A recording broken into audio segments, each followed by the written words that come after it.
Hello students. तो कैसे हैं आप सब? Welcome back to my channel. आज हम स्टार्ट करने जा रहे हैं हमारी क्लास 10th इंग्लिश लिटरेचर की first poem dust of snow. तो इसके हम आज एमसीक्यूज करने जा रहे हैं। इससे पहले आपको इसकी पोएम पढ़नी होगी, तो वो पढ़कर इस वीडियो को देखिएगा। तो चलो हम क्वेश्चन 1 स्टार्ट करते हैं। और हमारा जो क्वेश्चन फर्स्ट है वो बहुत ही बेसिक क्वेश्चन है। तो इसमें क्वेश्चन पूछा है what is the name of the poet, यानी कि इस जो है पोएम है डस्ट ऑफ स्नो, इसका नाम क्या है। अब जब आपके पास ये क्वेश्चन आएगा एग्जामिनेशन में, तो एग्जामिनेशन में क्वेश्चन तो ऐसे आएगा, ये नहीं पूछा जाएगा कि डस्ट ऑफ स्नो है पोएम तो इसका पोएट क्या है। ऐसा आएगा कि एक एक्सट्रैक्ट मिलेगा आपको, उस एक्सट्रैक्ट से आपको बताना होगा देख के कि कौन सी पोएम लग रही है। और पोएम जब आपको उसका नाम पता चल जाएगा कि ये तो डस्ट ऑफ स्नो है, तो डस्ट ऑफ स्नो का पोएट कौन सा है। तो चलो ये चेक करते हैं। अब एक बात और मैं बताती हूँ आपको, जो पोएट है डस्ट ऑफ स्नो और एक और पोएम है फायर एंड आइस, इन दोनों के पोएट हैं वो सेम है। मैं आपको बता देती हूँ, इसका आंसर रॉबर्ट फ्रॉस्ट है। अब रॉबर्ट फ्रॉस्ट है जो इसका आंसर, आपने 9th में भी एक पोएम पढ़ी थी ऐसी, तो वो है द रोड नॉट टेकन, वो भी उन्होंने ही लिखी है, रॉबर्ट फ्रॉस्ट ने। तो ये सारी पोएम्स दोनों रॉबर्ट फ्रॉस्ट ने लिखी हैं, dust of snow, fire and ice, the road not taken जो आपकी 9th में है, और dust of snow and fire and ice ये आपकी क्लास 10th में। तो ये रॉबर्ट फ्रॉस्ट ने ही लिखी हैं। यहाँ पर कंफ्यूज हो जाते हैं, रॉबर्ट तो याद रह जाता है उनको, लेकिन यहाँ पर आके कंफ्यूज हो जाएंगे बच्चे। तो यहाँ पर याद रखना रॉबर्ट फ्रॉस्ट, ठीक है। तो इसका आंसर है सी पार्ट। तो अब क्वेश्चन 2 पर आते हैं। अब क्वेश्चन 2 क्या कह रहा है, how did the dust of snow affect the poet, यानी कि डस्ट ऑफ स्नो है जो उसने पोएट को कैसे अफेक्ट किया। उसने उसको एनर्जेटिक बना दिया, उसने उसका मूड चेंज कर दिया, उसने उसको सुपीरियर बना दिया, या कुछ भी नहीं इनमें से। अब इसका आंसर आपको पोएम पढ़ने पर चलेगा। तो इसमें इसका आंसर है इट चेंज हिज मूड, यानी कि उसने उसका मूड चेंज कर दिया था। जैसे ही उसके ऊपर डस्ट ऑफ स्नो, यानी कि ट्री से जब उसके ऊपर स्नो गिरी थी, जब क्रो ने ट्री को शेक किया था, तो जब उसमें स्नो गिरी थी उसका आंसर, उसका मूड चेंज हो गया था। तो इसका आंसर हुआ इट चेंज हिज मूड, तो उसका मूड चेंज हो गया था। तो इसका आंसर है B part, it change his mood. तो अब थर्ड क्वेश्चन पर चलते हैं। थर्ड क्वेश्चन कह रहा है what was the mood off the poet in the beginning of the poem, यानी कि पोएम के जो बिगनिंग में था पोएट का मूड कैसा था स्टार्टिंग में। ये कह रहा है sad mood first option. Second option देख लेते हैं हम। सेकंड ऑप्शन कह रहा है हैप्पी मूड। थर्ड ऑप्शन कह रहा है कंफ्यूज मूड, और डी कह रहा है नन ऑफ द अबव। तो इसका आंसर है पोएट सैड मूड में थे, और जब उनके ऊपर डस्ट ऑफ स्नो, यानी कि जब उनके ऊपर स्नो पार्टिकल्स गिरे तो उनका मूड हैप्पी हो गया। वो अपनी सारी जिस भी चीज़ को लेकर वो टेंशन में थे, जिस भी चीज़ को लेकर वो सैड थे, वो चेंज होकर हैप्पी हो गए। तो यहाँ पे क्वेश्चन में क्या पूछा है इन्होंने, what was the mood off the poet in the beginning of the poem. अगर बिगिनिंग में पूछा है तो उनका मूड सैड था, अगर एंड ऑफ द पोएम या फिर लास्ट ऑफ द पोएम में पूछा है तो उनका मूड हैप्पी था। तो इसका आंसर हुआ A part,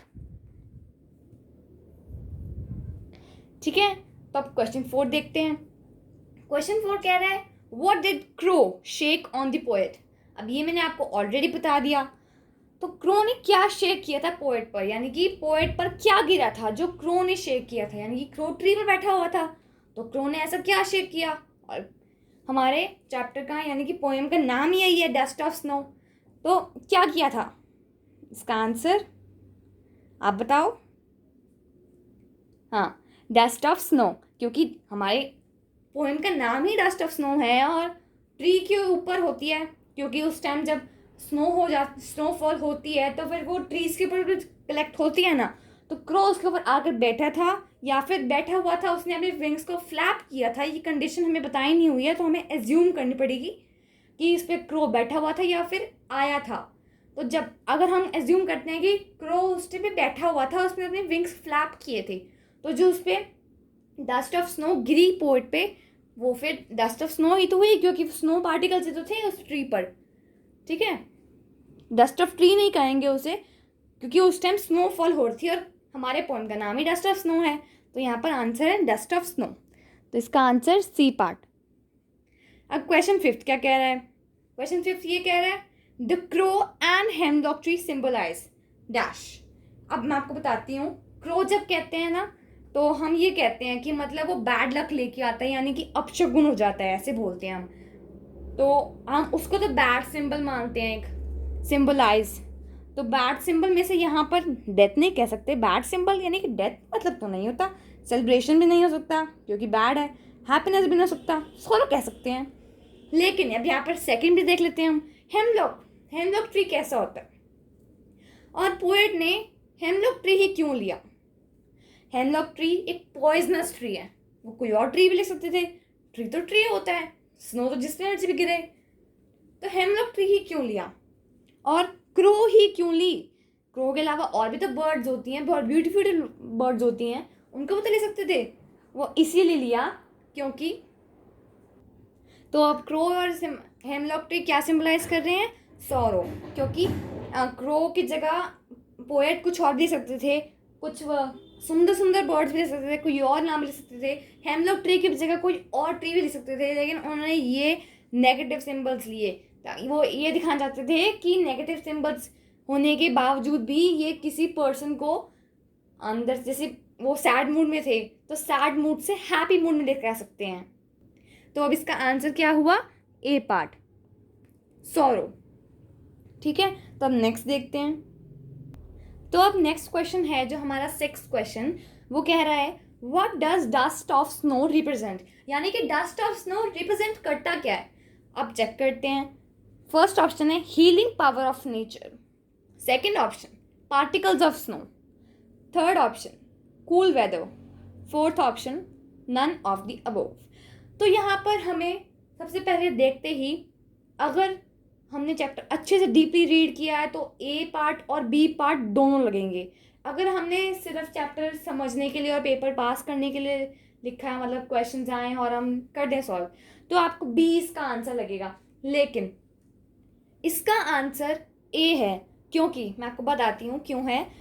healing power of nature, उन्होंने ये पूछा है what does dust of snow represent. Dust of snow इस पोएम में क्यों, क्या रिप्रेजेंट करती है, मतलब पोएट ने ऐसा क्यों लिया, डस्ट ऑफ स्नो ही क्यों बोला? डस्ट का मतलब यहाँ पर डस्ट ऑफ स्नो, मतलब तो इसका ये है कि पार्टिकल्स ऑफ स्नो है जिनको हमने डस्ट ऑफ स्नो बोला है, लेकिन यहाँ पर रिप्रेजेंट क्या करती है, इसका मतलब नहीं पूछा है कि डस्ट ऑफ स्नो का मतलब क्या हुआ, कि डस्ट ऑफ स्नो क्या कंसिस्ट करता है, उसके अंदर क्या है, ये नहीं पूछा। उन्होंने ये पूछा कि इसका रिप्रेजेंटेशन क्या है, क्या रिप्रेजेंट करता है, वो है हीलिंग पावर ऑफ नेचर। यानी कि नेचर चाहे नेगेटिव सिंबल वाली हो, जैसे कि हमने अभी पिछले क्वेश्चन में पढ़ा था हेमलॉक ट्री एंड क्रो, या फिर कोई अच्छे बर्ड्स हो, या फिर कोई अलग ट्री हो जो अच्छा हो, यानी कि वो अच्छी चीज़ें प्रोड्यूस करता हो, कोई मर्जी हो, चाहे नेगेटिव हो चाहे पॉजिटिव सिंबल हो, वो हमारी हीलिंग पावर को डिनोट करता है, रिप्रेजेंट करता है। हीलिंग पावर ऑफ नेचर, यानी कि नेचर के अंदर हीलिंग पावर है कि वो किसी पर्सन को सैड मूड से हैप्पी मूड में ले आए। तो इसका आंसर होगा ए पार्ट। ओके, तो आप क्वेश्चन 7 पर चलते हैं। Name the poetic device used in the line has given my heart. अब अगर आपने पोएम रीड की होगी तो उसमें एक ये लाइन थी, has given my heart a change of mood and saved some part of the day I had rued. तो यहाँ पर जो लाइन आती है ये has given my heart a change of mood, तो इसको हम स्किप कर देते हैं, and saved some part, has given my heart and saved some part. Heart and part rhyming हो रहा है, इसीलिए यहाँ पर देखो सेम कॉन्सोनेंट साउंड हुए ना यहाँ पर, और रिपीटेडली यूज हो रहे हैं इन लाइंस में, तो यहाँ पर एलिट्रेशन आएगा। एलिट्रेशन में यही तो होता है, जब same consonant sounds repeatedly use होते हैं कुछ लाइंस में तो वो एलिट्रेशन होता है। तो यहाँ पर जो लाइंस में एलिट्रेशन यूज हो रहा है, इस लाइन के साथ में जो एलिट्रेशन वाली लाइन है वो है and saved some part. Has given my heart and save some part. तो यहाँ पर इसका आंसर हुआ A part, alliteration. Okay, now 8th question. What uplifted his mood?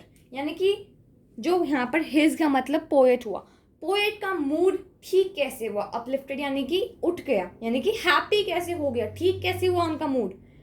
Falling of snow on his shoulder, या crow ने ठीक किया, या हेमलॉक ट्री ने ठीक किया, या फिर सब ने ठीक किया?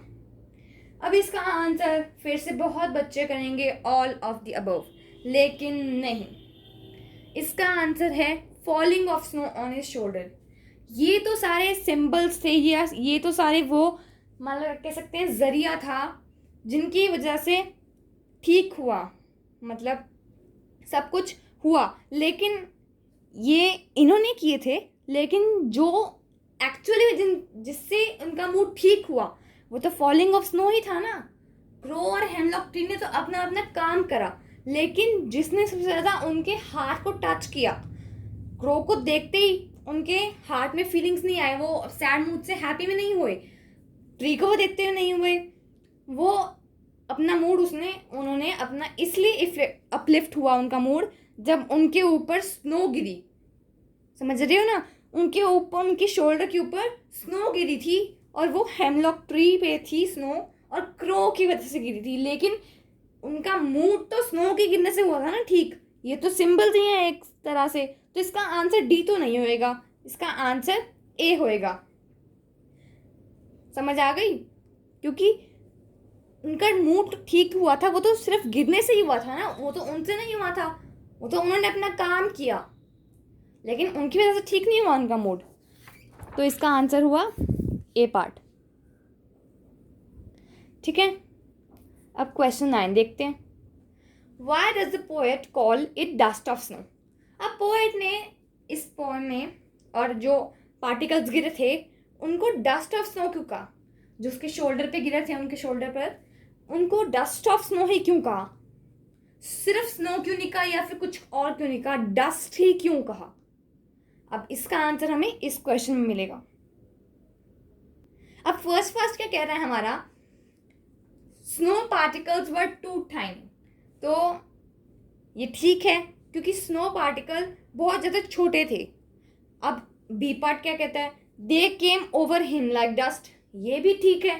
सी part, they felt like dust, ये भी ठीक लग रहा है हमें तो। D part, they looked like dust. अब देखो डी पार्ट में हम देखते हैं, सबसे पहले डी पार्ट स्टार्ट करते हैं। दे लुक्ड लाइक डस्ट, डस्ट की तरह वो दिखते थे, लेकिन वो डस्ट तो नहीं थे ना, तो ये तो हो ही नहीं सकता। डस्ट क्यों कहा, क्यों? अब नेक्स्ट पार्ट चेक करते हैं। डी पार्ट तो नहीं हुआ ना, क्योंकि वो डस्ट की तरह दिखते थे, लेकिन वो डस्ट तो नहीं थे, तो डस्ट तो नहीं कहना चाहिए था, कुछ और कहना चाहिए था। ठीक है, अब सी पार्ट देखते हैं। दे फेल्ट लाइक डस्ट, फेल्ट ठीक है, लेकिन फिर इसकी वजह से ये नाम तो नहीं रखना चाहिए था, डस्ट ऑफ स्नो। फेल्ट हुआ यानी कि फील हुआ कि वो डस्ट जैसे लग रही है, तो बट नाम तो नहीं रखना चाहिए था इससे ऐसा। अब बी पार्ट देखते हैं, तो ये भी गलत हो गया, सी पार्ट। अब B part, they came over him like dust, dust की तरह कह सकते हैं, बट वो तो स्नो गिरी थी, डस्ट की तरह, डस्ट तो गिरी थी, डस्ट की तरह गिरे थे, लेकिन वो स्नो गिरी थी, इसको भी गलत कह रहे हैं हम, इसलिए इसका आंसर ए है। Snow particles were too tiny, ये मतलब जो स्नो पार्टिकल्स थे, अब इसमें यहाँ पर एक्चुअल बात हो रही है, ये तो सारे सिर्फ हम इमेजिनेशंस कर रहे हैं कि वो डस्ट की तरह दिखती थी, या फिर वो फील हुई थी डस्ट की तरह, या फिर वो डस्ट की तरह नीचे गिरी थी, ये सब तो इमेजिनेशंस हैं। असली में तो वो स्नो पार्टिकल्स ही थे ना, जो बहुत छोटे छोटे थे, बहुत टाइनी थे, क्योंकि स्नो पार्टिकल्स इतने छोटे से बने होते हैं कि मतलब अगर उसको सेपरेट कर दो तो दिखेंगे भी नहीं, तो ऐसे होते हैं। तो इसीलिए इसका ये मतलब है, यहाँ पर उन्होंने डस्ट ऑफ स्नो इसलिए कहा है क्योंकि वो स्नो पार्टिकल्स हैं जो वो बहुत ज़्यादा छोटे थे, तो इसका आंसर ए हुआ। अगर ये अभी भी समझ नहीं आया हो तो मेरी इस क्वेश्चन 9 की एक्सप्लेनेशन को दोबारा से सुनना, समझ आ जाएगा। ठीक है, तो अब क्वेश्चन 10 सुनते हैं, पढ़ते हैं। What are the two negative creatures that Frost used as carriers of positivity? ये तो मैंने आपको ऑलरेडी बता दिया। ऐसे क्या, कौन से ऐसे टू नेगेटिव क्रीचर्स यानी कि टू नेगेटिव सिंबल्स, पोएट नहीं यानी कि यहाँ पे फ्रॉस्ट का मतलब है रॉबर्ट फ्रॉस्ट यानी कि हमारे पोएट, इस पोएम के पोएट, उन्होंने ऐसे क्या टू नेगेटिव क्रीचर्स या सिंबल्स लिए थे जो पॉजिटिविटी की तरफ हमें ले चले। और उनका आंसर है हेमलॉक ट्री, और सॉरी हेमलॉक ट्री ठीक है, बट स्नो नहीं है ना यहाँ पर। फर्स्ट ऑप्शन देखते हैं सबसे पहले, स्नो नहीं है, डस्ट भी नहीं कह सकते तो बिल्कुल ही गलत हो गया। हेमलॉक ट्री ठीक है लेकिन स्नो नहीं है, यहाँ पर मैं भी गलत हो गई थी, मैंने ये देखा ही नहीं था। लेकिन यहाँ पर एक और ऑप्शन है हेमलॉक ट्री के लिए, तो ये स्नो तो नहीं था तो इसको हमने रॉन्ग कर दिया। यहाँ पर स्नो नहीं था, क्रो था, क्रो को हम ठीक कर सकते लेकिन अगर यहाँ पे स्नो ठीक होता तो ये भी गलत आ गया। तो हेमलॉक ट्री और क्रो ठीक है, तो इसका आंसर हुआ डी पार्ट, क्योंकि हेमलॉक ट्री और क्रो वही सिंबल्स थे जो हमारे रॉबर्ट फ्रॉस्ट यानी कि जो पोएट ने यूज़ किए थे नेगेटिव की तरह, लेकिन वो पॉजिटिविटी की तरफ चल पड़े और उन्होंने पोएट का मूड सैड मूड से हैप्पी मूड कर दिया। तो यहाँ पर हमारे ये डस्ट ऑफ स्नो पोएम के एमसीक्यूज खत्म होते हैं। हम नेक्स्ट वीडियो के साथ मिलेंगे और उसमें हम कवर करेंगे फायर एंड आइस। तो तब तक के लिए thank you students, bye bye.